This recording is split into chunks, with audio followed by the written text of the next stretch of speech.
Assalamualaikum warahmatullahi wabarakatuh. Halo semuanya teman-teman, selamat malam. Selamat datang kembali di channel kesayangan kita, channel Ilo Ekstrim, dan masih bersama saya Ilo. Dimanapun teman-teman berada, semoga teman-teman selalu dalam keadaan sehat walafiat, tanpa kekurangan satu apapun. Amin amin ya robbal alamin. Dan pada kesempatan yang baik ini, saya akan membawakan satu kisah dari penulis asal Pemalang, Lia Maya. Wow.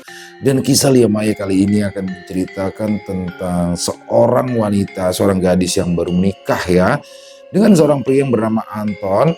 Dan di mana di awal-awal pernikahan mereka, hari-hari yang harusnya mereka jalani dengan bahagia, itu mendapatkan satu kejadian aneh. Ya, banyak luka-luka misterius yang muncul di badan suaminya itu. Dan luka-luka itu banyak banget teman-teman ya. Nggak di satu bagian saja, hampir di sekujur tubuhnya. Dan itu benar-benar misterius karena nggak tahu asalnya dari mana. Mereka berdua pun bingung dan apa sih sebenarnya luka misterius itu, dari mana sih asalnya? Oke, sebelum kita masuk ke dalam kisahnya, buat teman-teman yang mungkin belum subscribe channel Ilo Ekstrim, ya bisa diklik dulu tombol subscribe. Jangan lupa lonceng notifikasinya juga dinyalakan agar teman-teman selalu mendapatkan notifikasi dari konten-konten yang akan kami upload selanjutnya. Untuk channel Ilo Ekstrim kami upload setiap hari ya teman-teman ya. Setiap malam jam 7 malam waktu Indonesia bagian Barat. Oke, nggak pakai berlama-lama lagi. Pasti udah nggak sabaran kan untuk masuk ke dalam kisahnya. Kita langsung saja masuk ke dalam kisahnya.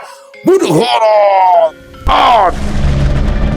Luka misterius di tubuh suamiku. Perkenalkan, namaku Winda. Aku adalah anak tunggal dari pasangan Bapak Sasongko dan juga Ibu Marwah. Kedua orang tuaku merupakan orang terpandang di desa kami karena mereka adalah juragan padi dan juga memiliki beberapa warung sembako. Sebagian orang berkata bahwa hidupku sangatlah enak karena aku anak tunggal dan keluargaku mapan tidak kekurangan apapun. Akan tetapi, orang-orang hanya melihatnya dari luar, sedangkan aku yang menjalaninya terasa sangat sepi. Ya, aku tidak memiliki saudara, sehingga tidak ada tempat berkeluh kesah. Sementara kedua orang tuaku kerap sibuk mengurus usaha mereka yang cukup banyak. Aku memang tidak pernah kekurangan harta dan juga sandang pangan, tetapi aku kekurangan kasih sayang dan kesepian hingga akhirnya aku berkenalan dengan seorang pria yang bernama Wira. Wira adalah tetanggaku. Dia berasal dari golongan keluarga sederhana, namun dia yang kerap mengisi hari-hariku sampai akhirnya kami menjalani kisah asmara kami. Pada awalnya, semua berjalan dengan lancar.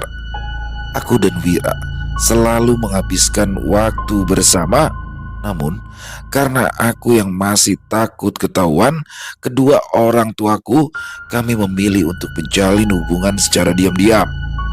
Winda, ibu dengar dari Mbak sih, kamu selalu pergi ya? Kamu pergi kemana? Tanya ibuku sambil menikmati sarapannya. Aku cuma nyari angin segar keliling desa. Emangnya nggak boleh ya bu? Aku kan juga bosan kalau cuma di rumah aja. Ibu cuma tanya kamu pergi kemana. Jujur aja sama ibu, atau nanti ibu dan bapak yang akan cari tahu sendiri. Ya, ibu memang sangat tegas, berbeda dengan bapak yang cenderung lebih bisa memahamiku. Sudahlah bu, anak kita itu kan sudah besar. Ya jadi wajar kalau dia keluar-keluar. Lagian kasihan Winda kalau kurung di rumah terus. Pak, ingat, anak kita itu cuma satu, dan anak kita itu perempuan. Kalau sampai dia bergaul sama sembarangan orang, mau jadi apa nantinya? Bapak mau kalau anak kita satu-satunya kepincut sama laki-laki yang tidak jelas. Mendengar ucapan ibu, aku mencoba menerka-nerka. Sepertinya ibu sudah mengetahui hubunganku dengan Wira. Entah ada yang mengadu atau tidak, akan tetapi jujur saja aku takut jika hubunganku diketahui sekarang. Ya kalau memang anak kita cinta dan nyaman, apa masalahnya? Soal harta benda, Kita sudah cukup jika hanya untuk Winda, Bu, ucap bapak yang terus berada di pihakku. Ah, bapak ini ngerti apa sih? Pokoknya ibu gak mau ya kalau Winda sampai berkenalan atau menjalin hubungan sama laki-laki yang tidak memiliki masa depan yang jelas.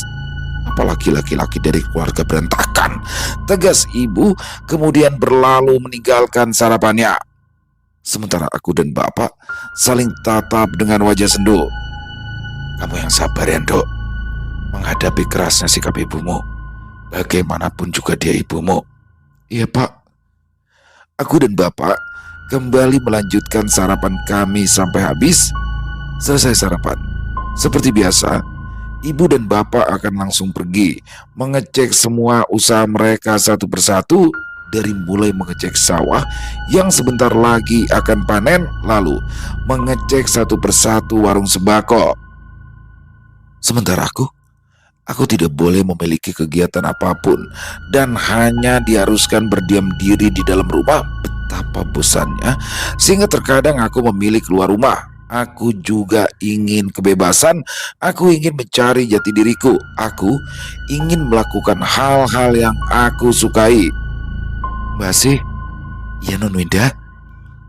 Mbak, aku mau keluar rumah. Tapi tolong bisa nggak?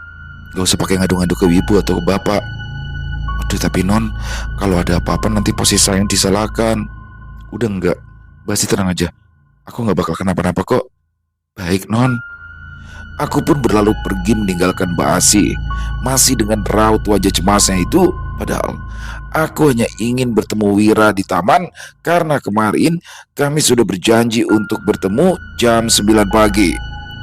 Dengan semangat, aku pergi keluar dari rumah hingga tiba di gerbang rumah.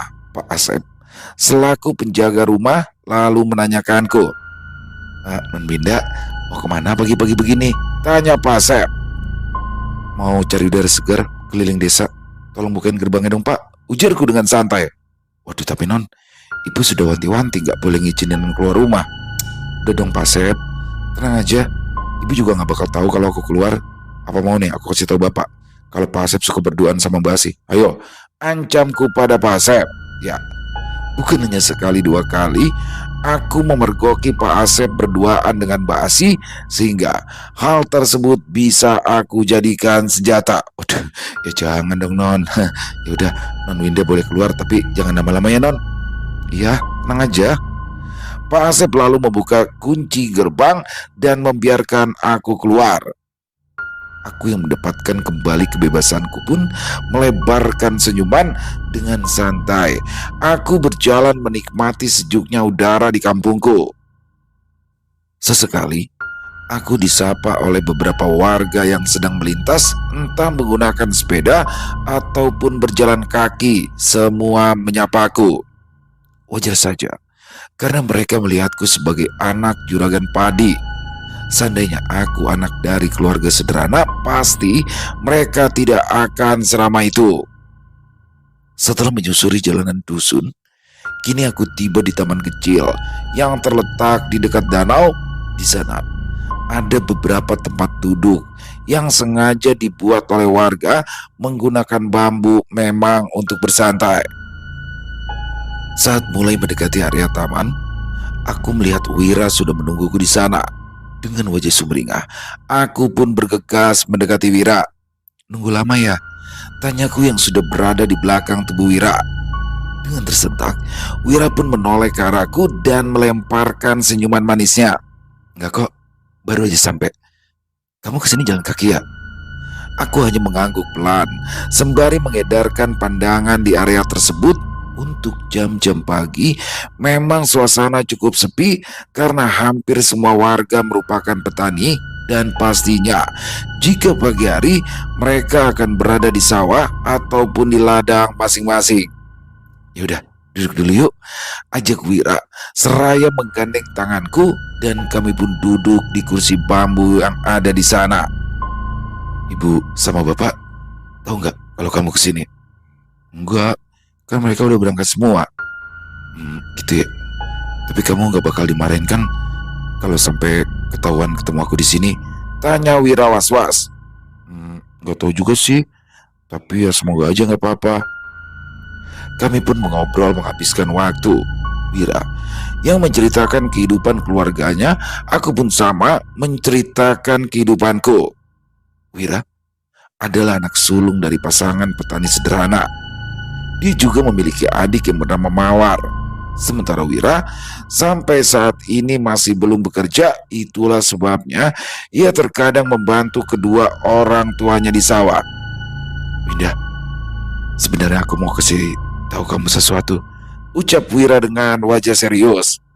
Mau kasih tahu apa? Aku ingin pergi ke kota mencari kerja. Karena aku tahu betul kalau hanya mengandalkan penghasilan dari sawah itu tidak akan cukup. Dan gimana aku bisa nabung buat nikahin kamu? Mendengar ucapan Wira, aku pun terdiam. Aku memikirkan hal tersebut. Jika Wira pergi ke kota, itu tandanya aku dan Wira akan sulit bertemu, bahkan mungkin butuh waktu lama untuk kembali bertemu. Dengan wajah buram, aku hanya menundukkan kepala. Entah, aku harus menjawab apa. Yang jelas, aku tidak suka dengan situasi ini. Kenapa? Kok kamu malah diam? Kalau kamu ke kota, berarti kita nggak bisa ketemu lagi dong. Kalau aku kangen gimana? Kalau aku butuh teman ngobrol gimana? Tapi kamu mau kan nikah sama aku? Tanya Wira. Dengan semangat aku menganggukkan kepala. Ya, aku memang sudah sangat menyayangi Wira. Jadi bagaimana mungkin aku tidak mau menikah dengannya? Bahkan itu salah satu impianku yang ingin aku wujudkan. Bisa menikah dengan Wira dan mempunyai keluarga kecil yang bahagia. Kalau begitu, biarkan aku ke kota. Aku janji, setelah pulang, aku akan langsung menikahi kamu. Aku terdiam, masih belum memutuskan apapun. Perasaanku campur aduk. Kok diem lagi sih? Aku bingung. Bingung kenapa?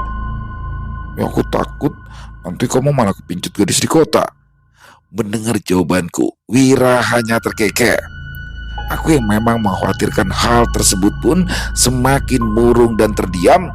Tanpa terasa, air mataku menetes membasahi pipi. Namun sebelum itu terjadi, Wira sudah lebih dulu memeluk tubuhku dengan erat. Gak usah khawatirkan hal seperti itu ya. Aku janji, aku akan setia dan fokus bekerja. Setelah pulang aku pasti langsung meminangmu, ucap Wira berbisik di telingaku. Betapa bahagianya aku kalau mendengar ucapan manis yang Wira bisikan di telinga. Namun kebahagiaan itu sirna saat aku mendengar suara teriakan dari ibuku. Winda, dek. Aku yang mendengar suara ibu spontan langsung melepaskan pelukan Wira dan menjauhkan tubuh Wira dari tubuhku. Seketika aku melihat ibuku dengan wajah memerah karena marah berjalan mendekati aku dan juga Wira. Plak! Ibu! Aku memekik terkejut saat melihat ibuku menampar pipi Wira. Wira hanya terdiam dengan kepala menunduk tanpa berani menatap ibuku. Jangan pernah mendekati anakku lagi, ucap ibu dengan jari telunjuk menunjuk ke arah Wira. Bu, apaan sih? Kenapa ibu nampar Wira? Aku protes karena bagiku hal tersebut sangat berlebihan.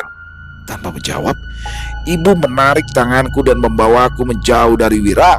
Aku yang terus meronta-ronta minta dilepaskan pun tak dipedulikan oleh ibu. Sementara aku melihat Wira hanya menatapku dari kejauhan. Tatapan yang pastinya penuh banyak arti. Aku tidak tahu setelah ini apakah Wira masih mau menjalin hubungan atau tidak. Yang jelas aku benar-benar kecewa dengan sikap kasar ibuku.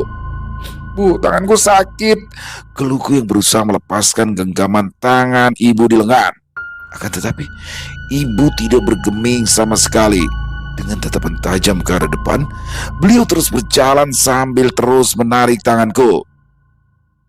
Sesampainya di rumah, aku dimarahi habis-habisan oleh ibu. Ibu menganggap bahwa Wira bukanlah pria yang baik untuk berteman denganku. Ibu salah menilai Wira.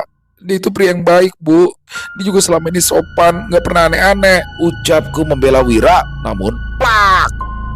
Rasanya perih dan panas saat tiba-tiba ibu menampar pipiku untuk pertama kalinya. Aku yang merasakan sakit, langsung mengusap pipiku dan menatap nanar ke arah ibu. Insting ibu tidak akan pernah salah, Winda. Dia bukan pria yang baik untuk kamu. Jadi lebih baik jauhi pria itu, ucap ibu dengan tegas.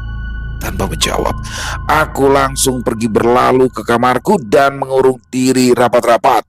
Aku sangat kecewa dengan sikap ibuku kali ini. Hanya karena aku dekat dengan Wira, ibu sampai hati menamparku. Padahal sebelumnya belum pernah sekalipun ibu memukulku. Wira pasti sakit hati sama sikap ibu. Aku harus ketemu sama dia dan minta maaf, betinku.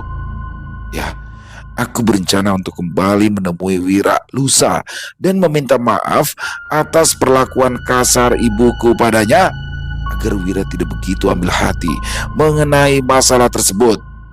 Namun, setelah 2 hari berlalu, aku yang mencoba menemui Wira pun tidak membuahkan hasil. Rupanya, menurut penuturan Mawar, Wira sudah pergi ke kota untuk mencari pekerjaan yang layak. Jujur, aku merasa sedikit kecewa dengan Wira karena ia tidak memberitahuku mengenai keberangkatannya yang ternyata dilakukan secepat itu. Apa Wira sakit hati sama sikap ibu ya? Atau jangan-jangan Wira gak berani buat deket sama aku lagi? Gumamku seraya mengempaskan tubuh di atas ranjang. Hari-hari aku lalui seperti biasa, namun rasanya sangat berbeda. Tidak ada lagi kebahagiaan di hati yang ada. Hanya terbesit rasanya untuk menyusul Wira ke kota. Namun, bagaimana caranya? Bahkan aku sendiri belum pernah pergi ke kota. Beberapa bulan berlalu begitu saja. Tidak ada kabar dari Wira. Mungkin Wira sudah melupakanku. Aku yang tidak mau terpaku dengan kesedihan pun memilih menyibukkan diri dengan beraktivitas. Dan sekarang aku sering ikut membantu ibu dan bapak mengecek kondisi toko sembako kami, dan beberapa kali ikut andil dalam mengecek urusan sawah-sawah. Winda, hari ini kamu mau ikut ibu atau bapak? Tanya ibuku sambil mengunyah sarapannya. Aku ikut ibu aja deh ke toko, jawabku. Ah ya sudah, kalau gitu bapak berangkat duluan ya. Soalnya hari ini banyak sekali yang harus diurus, ucap bapak. Aku dan ibu hanya mengangguk pelan, dan tak selang berapa lama bapak bangkit dari tempat duduknya lalu pergi menuju sawah. Sementara aku dan ibu masih sibuk menghabiskan sarapan kami. Winda, ibu ingin memperkenalkan kamu sama seseorang. Siapa, Bu? Tanya aku penasaran. Namanya Anton. Dia anak temannya ibu. Ibu sudah pernah ketemu sama Anton kok. Anaknya baik, sopan, dan juga dari keluarga baik-baik, ucap ibu memberitahu.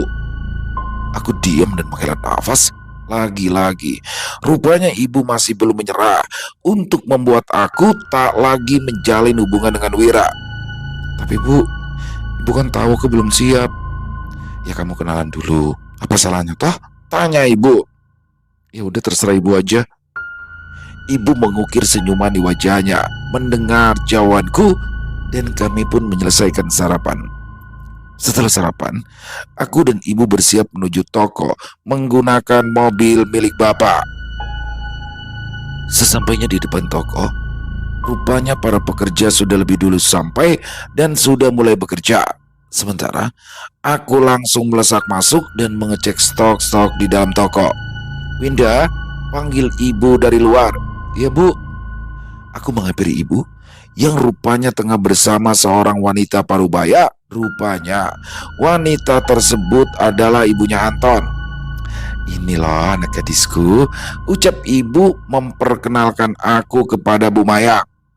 Walah cantik banget ya, mirip kayak kamu Marwah, ucap Bu Maya.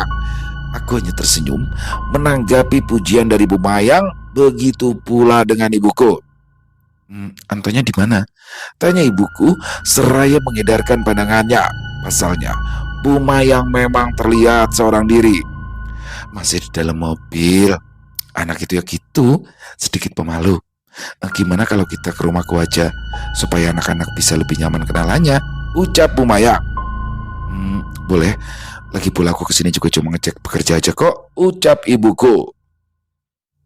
Aku hanya berdiri terdiam Mendengarkan mereka berdua asik mengobrol, tak lama kemudian Bu Mayang pun berpamitan lebih dulu untuk pulang, sementara aku dan ibu akan menyusul setelah menyelesaikan urusan toko. Selang beberapa jam, urusan toko pun kelar kami urus dan ibu langsung mengajakku untuk bertandang ke rumah Bu Mayang. "Emangnya harus sekarang banget ya, Bu?" tanyaku. "Iya dong, kan kamu lihat sendiri tadi, temen ibu itu bela-belain loh mampir datang ke sini," ucap ibuku. "Tapi Bu, aku rasanya kok belum siap ya kalau harus kenalan sama laki-laki." "Belum siap? Atau kamu masih belum bisa melupakan Wira? Ingat Winda, Wira itu ndak ada masa depannya. Kamu itu harus mikirin masa depan kamu." "Tapi Bu, aku cintanya sama Wira." "Cinta? Setelah berumah tangga, kamu pasti akan ngerti sama keputusan ibu." Aku terdiam, tak dapat lagi menjawab ucapan ibu dan memilih mengalah untuk ikut ke rumah Bu Maya. Di dalam mobil, aku dan ibu hanya saling diam. Tidak ada obrolan di antara kami berdua. Sesampainya di halaman rumah Bu Mayang, kami disambut dengan baik. Rupanya, rumah Bu Mayang lebih besar dari rumah kedua orang tuaku. Pantas saja, ibu sangat ngebet aku bisa dekat dengan Anton. Pantas aja ibu ngebet banget aku bisa sama Anton. Rupanya keluarga Anton orang kaya. Batinku berdecak kesal. Aku dan ibu langsung diajak masuk rumah Bu Mayang yang rupanya sudah ada Anton di ruang tamu. Ya, aku akui, Anton lebih tampan daripada Wira. Pakaiannya pun terlihat sangat rapi, wajar saja karena Anton dan Wira memang berbeda. Namun, hal tersebut tidak membuatku menyukai Anton begitu saja. "Winda, ini Anton anak ibu," ucap Bu Mayang memperkenalkan Anton padaku. Anton pun melemparkan senyuman dan mengulurkan tangannya untuk berjabat tangan. Aku pun menjabat tangan Anton dan ikut melemparkan senyuman. Perkenalan yang singkat itu pun selesai. Setelah pertemuan pertama, rupanya aku dan Anton sering dipertemukan oleh kedua orang tua kami. Selang beberapa bulan perkenalan, kini ibu dan bapak berniat untuk menikahkan aku dengan Anton. Aku yang memang sudah tidak ada harapan untuk menunggu Wira pun akhirnya setuju dengan keputusan ibu dan bapak. Hingga tibalah di hari pernikahan. Banyak sekali tamu undangan yang datang. Di atas panggung pelaminan, dari kejauhan, aku melihat sosok yang selama ini aku tunggu. Ya, aku melihat Wira tengah menatap ke arahku. "Wira," batinku. Terlihat raut wajah Wira kecewa melihat aku yang bersanding di pelaminan dengan pria lain. Ya, aku gagal menepati janjiku. Dengan tatapan danar, Wira pun pergi begitu saja. Aku yang merasa bersalah hanya terdiam. Mau bagaimana lagi? Sekarang, aku dan Anton sudah resmi menjadi sepasang suami istri. Setelah acara pernikahan selesai, aku pun langsung diboyong oleh Anton ke rumah yang sudah dipersiapkan oleh kedua orang tua kami. Ini adalah pertama kalinya aku menginjakkan kaki di rumah baru yang memang sudah dipersiapkan. Aku dan Anton pun mulai memasuki rumah dan mulai menata kehidupan kami. Beberapa hari berlalu, rupanya aku dan Anton bisa saling mengisi ruang satu sama lain. Pada awalnya, aku memang tidak memiliki perasaan kepada Anton. Namun, seiring berjalannya waktu, aku dan Anton mulai tumbuh benih-benih cinta. Pagi itu, seperti biasa aku terbangun lebih dulu dan melihat Anton masih terlelap.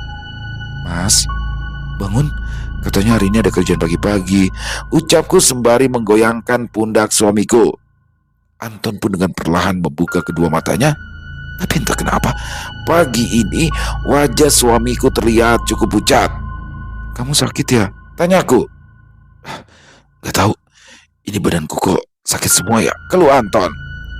Anton pun terbangun dan bersandar. Namun alangkah terkejutnya aku saat melihat ada luka sayatan di lehernya. Ya, seperti sayatan kecil. "Loh, ini di leher kamu kok ada luka?" Luka dari mana, Mas? Tanyaku panik. Anton hanya mengerutkan alisnya dan meraba luka tersebut. Ini loh, garis merah, kayak bekas sayatan, ucapku memberitahu. Anton langsung berdiri dan menghadap ke cermin lemari.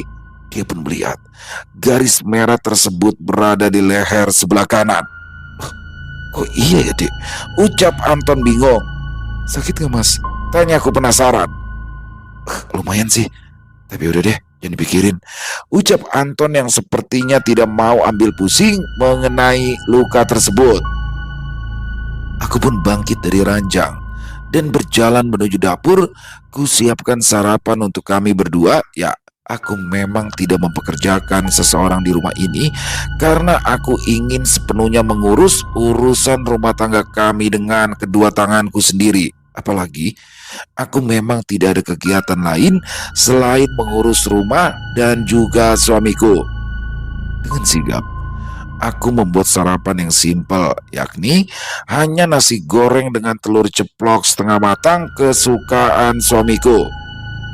Saat tengah menata masakanku di atas meja, Anton pun datang dengan kondisi yang sudah rapi dan wangi. Udah mandi, Mas? Udah dong, kan kamu tahu hari ini harus pagi-pagi banget aku berangkat. Tapi mukamu kok agak pucat deh, Mas.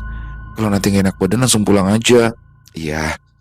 Anton menarik kursi dan kami pun mulai menikmati sarapan. Setelah selesai sarapan, suamiku langsung berpamitan berangkat menggunakan mobilnya.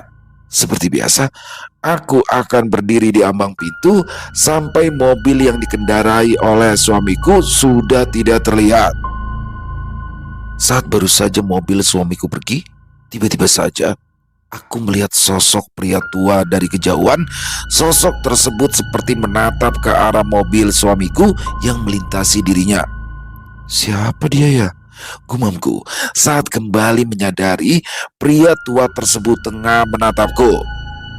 Aku yang sedikit takut pun memilih langsung masuk dan menutup rapat-rapat pintu rumah. Seperti biasa, aku menghabiskan waktu mengurus rumah dan juga memasak untuk makan siang. Sampai tak terasa, waktu sudah menunjukkan pukul 12 siang.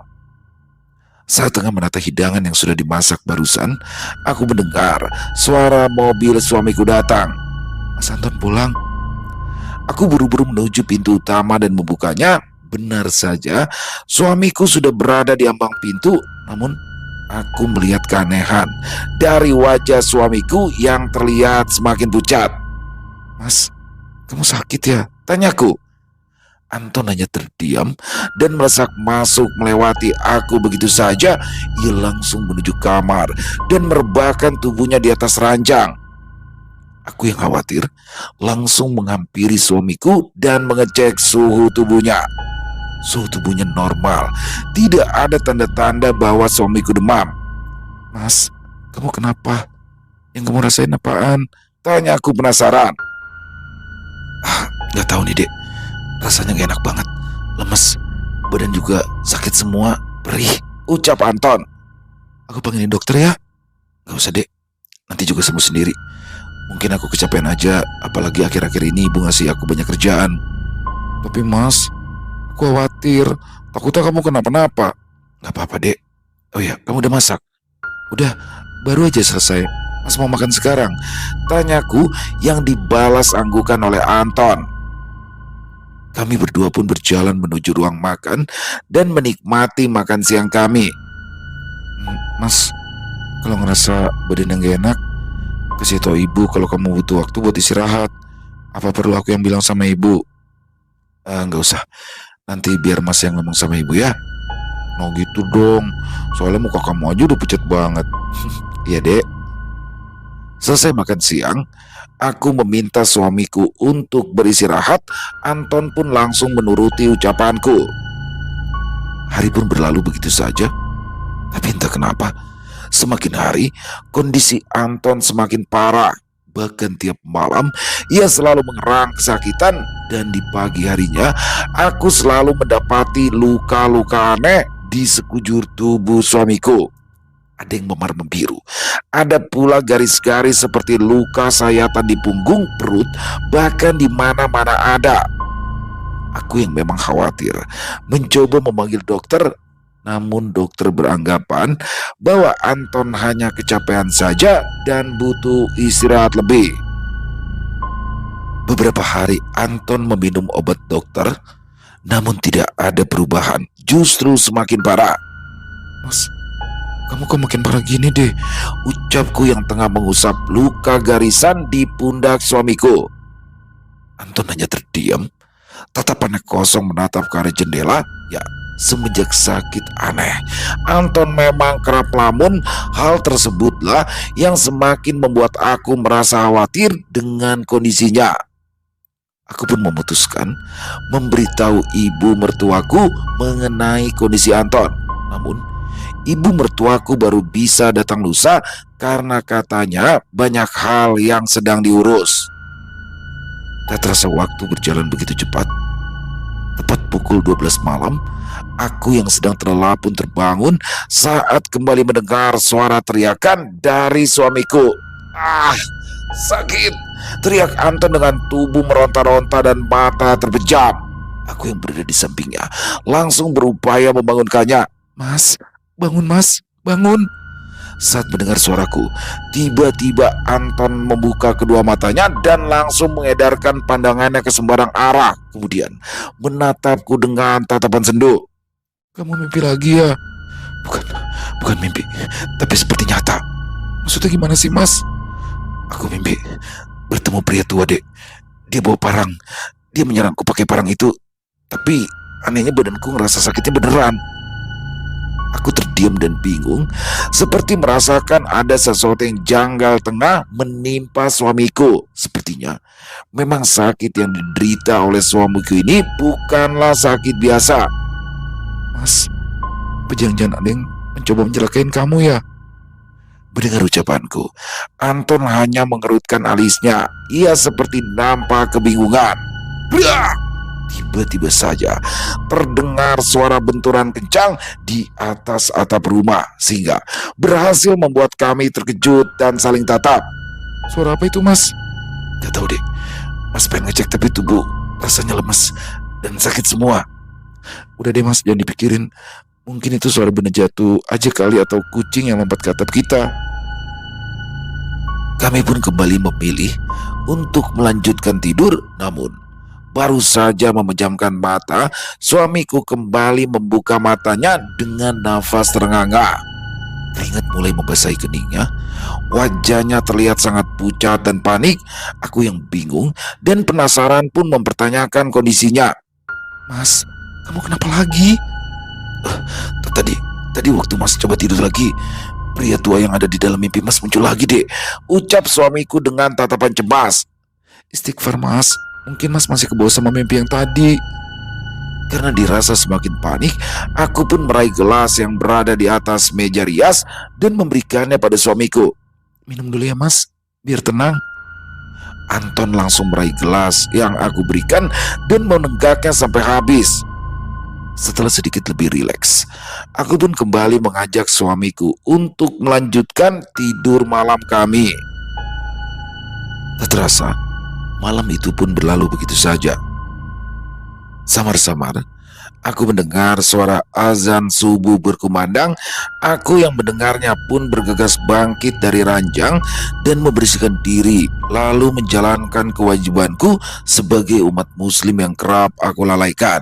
Ya, aku memang jarang sekali sholat. Bahkan tak mengapa, akhir-akhir ini rasanya malas sekali untuk beribadah. Begitu pula dengan suamiku.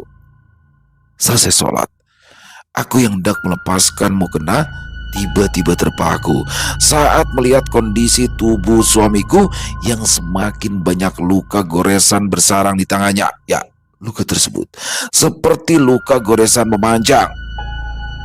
Sebenarnya apa yang terjadi sama Mas Anton ya? Gumamku seraya mengusap luka tersebut.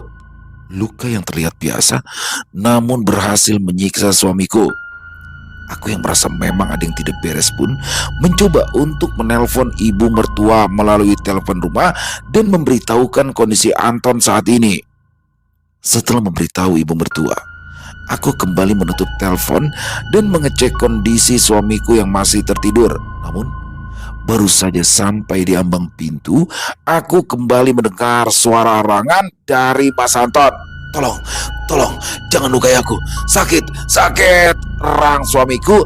Aku yang melihat hal tersebut pun langsung menghampiri suamiku dan berupaya membangunkannya. Lagi-lagi, hal tersebut terjadi secara berulang-ulang. Bahkan menurut penuturan Anton, mimpinya masih sama. Dia diserang oleh pria tua yang membawa parang. Pukul 7 pagi, aku yang baru selesai membuatkan bubur untuk sarapan suamiku pun langsung ke kamar. Di ambang pintu kamar, aku melihat suamiku masih terbaring lemas di atas ranjang. Mas, sarapan dulu yuk, biar kamu ada tenaga, ucapku lalu menghampiri suamiku. Aku duduk tepat di tepi ranjang, sementara suamiku perlahan membuka kedua matanya dan duduk bersandar. Dengan telaten, aku menyuapi bubur itu sampai habis, dan baru saja hendak meletakkan mangkuk, tiba-tiba aku mendengar suara ketukan dari pintu utama. Tok tok tok. Pagi-pagi ada yang datang, siapa ya? Gumamku sambil melangkahkan kaki menuju pintu. Rupanya itu adalah ibu mertuaku yang datang. Namun beliau tidak sendirian. Ya, beliau mengajak seseorang. Ibu, ucapku yang langsung mencium tangan beliau. Winda, ini padinya Anton. Aku hanya tersenyum sembari menundukkan kepala karena beliau tidak mau menerima jabatan tangan. Aku pun mempersilahkan ibu dan juga Pak D untuk masuk dan membiarkan mereka menemui Anton di dalam kamar. Sementara aku pergi menuju dapur untuk membuat minuman. Sesampainya di ambang pintu, dengan tangan yang masih menenteng nampan berisi 2 cangkir teh yang baru aku buat, aku terpaku. Rupanya Pak D sedang meruqyah suamiku. Aku pun meletakkan teh di atas meja ruang tamu dan kembali ke dalam kamar untuk melihat proses ruqyah itu. Winda, tolong ambilkan air putih untuk Anton, tita ibu mertuaku. Aku yang masih berdiri di ambang pintu kamar pun langsung pergi ke dapur dan kembali ke kamar seraya membawa segelas air putih. Ini bu airnya, ucapku menyodorkan segelas air putih tersebut. Tiba-tiba saja suamiku memuntahkan cairan hitam pekat dari mulutnya yang berhasil membuatku bergidik ngeri. Aku terpaku sejenak sehingga akhirnya aku kembali tersadar dan mengambil air dan juga kain lap untuk membersihkan bekas muntahan suamiku. Setelah selesai diruqyah, suamiku pun diberikan air minum dan diminta untuk beristirahat sementara. Ibu mengajakku mengobrol di ruang tamu bersama dengan Pak D untuk mempertanyakan kondisi Anton. Winda, sebelum Anton sakit, apa dia berperilaku aneh? Tanya Pak D. Enggak Pak D, cuma waktu itu wajah Mas Anton pucat. Aku pikirkan Mas Anton sakit, tapi dia gak mau diajak ke dokter. Dan semakin hari sakitnya semakin parah. Kalau malam suka teriak-teriak dan katanya suka mimpi aneh. Belum lagi soal luka-luka yang tiba-tiba ada di tubuh Mas Anton. Mimpinya apa? Tanya ibu mertuaku. Katanya Mas Anton diserang sama sosok pria tua yang menenteng parang. Tapi kalau parangnya terkena tubuh Mas Anton, rasa sakitnya seperti nyata bu. Dan itu setiap malam seperti itu. Sudah jelas, ini pasti santet, ucap Pade. Santet? Maksudnya apa Pade? Tanyaku yang tidak mengerti. Padeku pun menjelaskan bahwa santet yang dikirimkan kepada Anton ini merupakan jenis santet yang berbahaya.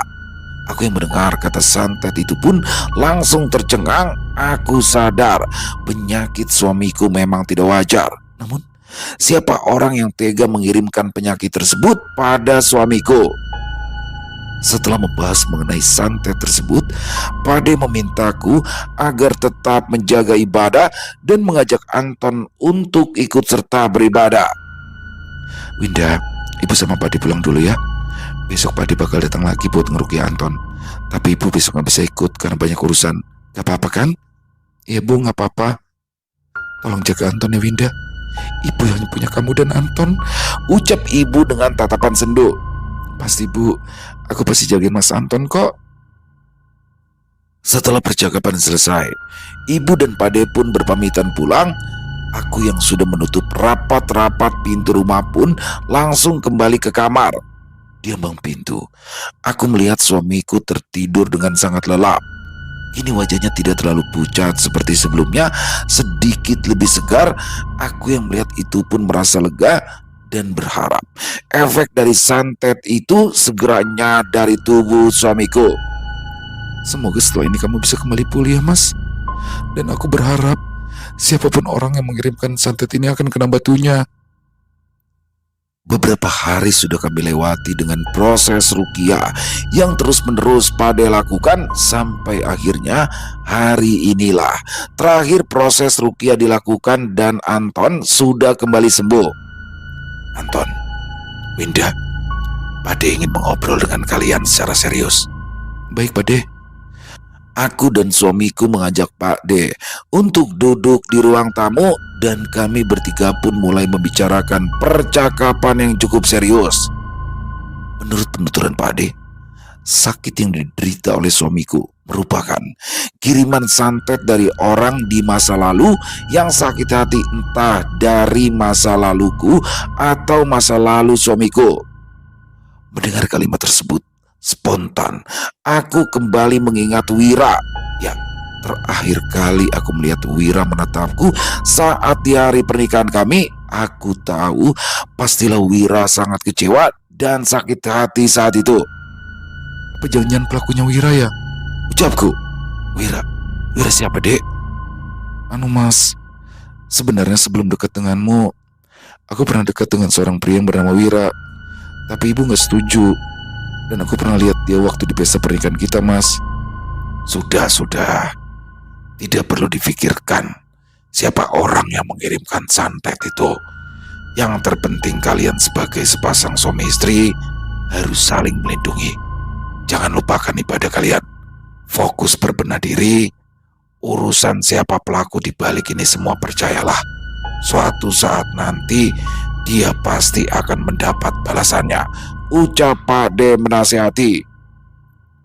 Aku dan suamiku pun setuju dengan nasihat dari Pak D. Lagi pula yang terpenting saat ini suamiku sudah kembali sembuh. Setelah mengobrol panjang lebar, Pak D pun berpamitan untuk pulang. Hari-hari berlalu begitu saja. Setelah sembuh dari sakit, kini suamiku lebih sering beribadah. Bahkan ia kerap mengajak aku ke panti asuhan atau yayasan untuk bersedekah. Begitu, pagi-pagi sekali aku terbangun dari tidur karena merasakan perutku sangat mual. Dengan langkah gontai, aku menuju kamar mandi dan memuntahkan cairan bening. Duh, aku kenapa nih? Jangan masuk angin lagi, keluhku sambil meremas perutku yang masih terasa mual. Tiba-tiba saja suamiku sudah berada di ambang pintu kamar mandi dengan wajah cemas menghampiriku dan bertanya, "Kamu kenapa dek?" "Gak tahu Mas, perutku rasanya mual banget, badanku juga lemas." Karena tak mau aku kenapa-napa, Anton pun langsung mengajakku pergi ke dokter. Setelah diperiksa, alangkah bahagianya kami. Ya, rupanya aku tengah mengandung anak pertama kami. Suamiku yang sangat gembira dengan kabar tersebut pun langsung menggelar acara syukuran. Tak lupa kami juga mengundang sanak saudara. Beberapa bulan berlalu. Saat ini usia kehamilanku sudah menginjak 8 bulan. Entah mengapa, hari ini rasanya aku ingin sekali mengunjungi kedua orang tuaku. Aku pun merengek pada suamiku untuk mengantarkan ke rumah ibu dan bapak. Di perjalanan dekat dari rumah ibu dan bapak, mobil kami terpaksa berhenti sejenak karena tiba-tiba saja ada rombongan warga yang hendak melintas. Rupanya mereka tengah membawa jenazah yang hendak dikuburkan. Innalillahi wa inna ilaihi rajiun. Siapa meninggal ya Mas? Tanyaku sambil mengamati para warga dari balik jendela mobil. Gak tahu deh. Saat aku mulai memperhatikan setiap warga yang melintas, Aku melihat Mawar yang tengah menangis berjalan bersama rombongan warga. Mawar? Siapa Mawar? Kamu kenal, Dek? Ya Mas, itu Mawar adik Wira. Jangan-jangan yang meninggal keluarganya Wira ya Mas? Ucapku spontan mendengar nama Wira. Ekspresi wajah suamiku pun berubah. Setelah warga sudah melewati mobil kami pun kembali melanjutkan perjalanan dan berhenti tepat di halaman rumah ibu dan bapakku. Aku masih terdiam, memikirkan siapa yang meninggal, ibu atau bapaknya Wira. Rasanya ingin sekali aku bertanya, tapi melihat ekspresi wajah suamiku yang tidak enak, aku berusaha menepis rasa penasaranku. Ayo dek, turun. Mau di sini terus? Atau jangan-jangan kamu masih mikirin Wira lagi? Apaan sih? Enggak. Aku pun turun dari mobil dan kami berdua disambut hangat oleh ibu dan bapak. Rasanya rindu sekali dengan suasana rumah masa kecilku. Aku juga merindukan momen kebersamaan dengan kedua orang tuaku. Tadi kami ketemu sama rombongan warga yang sedang membawa jenazah, Bu. Ucap suamiku dengan tiba-tiba. Apa kamu tadi turun dari mobil, Winda? Tanya ibuku. Aku menggeleng pelan. Ibu yang tadinya tegang pun menjadi lega. Emangnya kenapa, Bu? Tanya aku penasaran. Orang ambil itu pamali kalau bertemu dengan orang meninggal. Itu kata orang zaman dulu. Lagi bulan Dok, yang meninggal itu adalah Wira. Dia ditemukan gandir dalam kamarnya. Dek, Wira, ucapku yang dibalas anggukan ibu.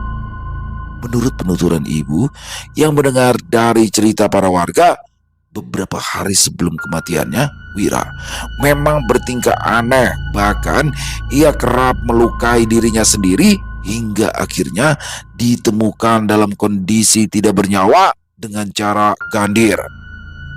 Aku yang mendengar cerita tersebut pun kembali mengingat ucapan Pade dan berpikir, apakah benar pelakunya Wira?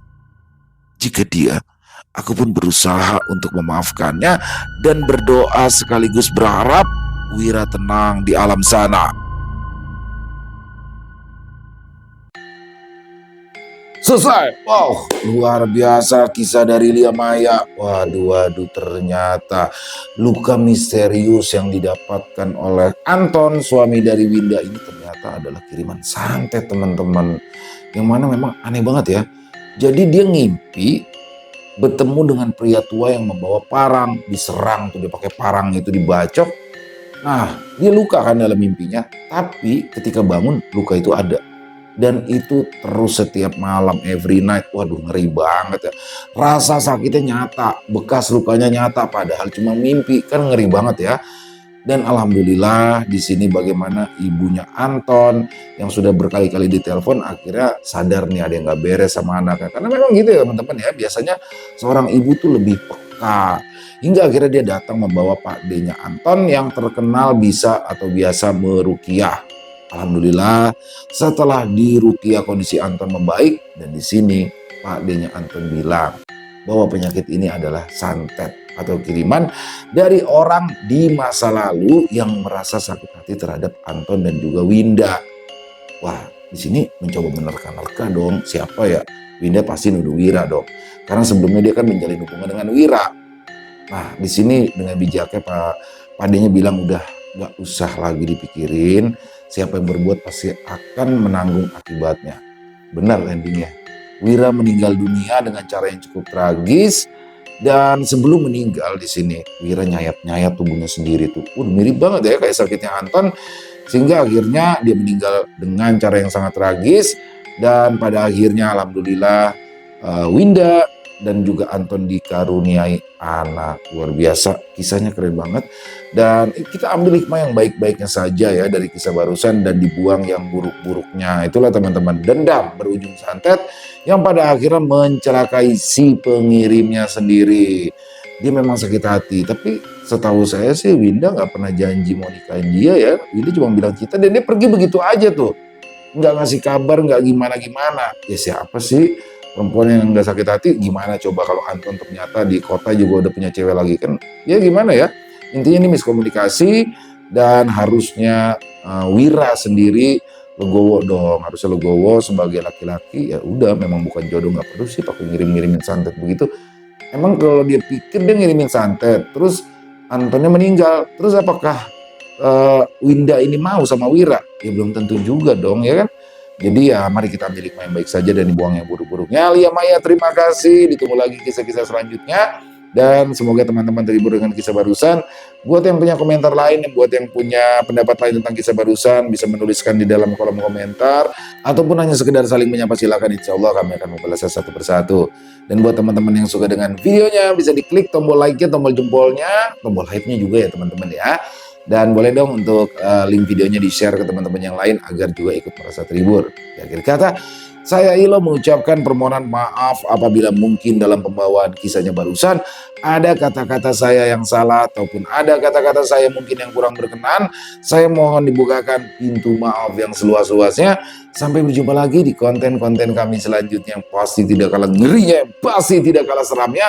Masih bersama saya Ilo di channel Ilo Ekstrim. Salam sehat, sukses selalu untuk kita semua. Wassalamualaikum warahmatullahi wabarakatuh.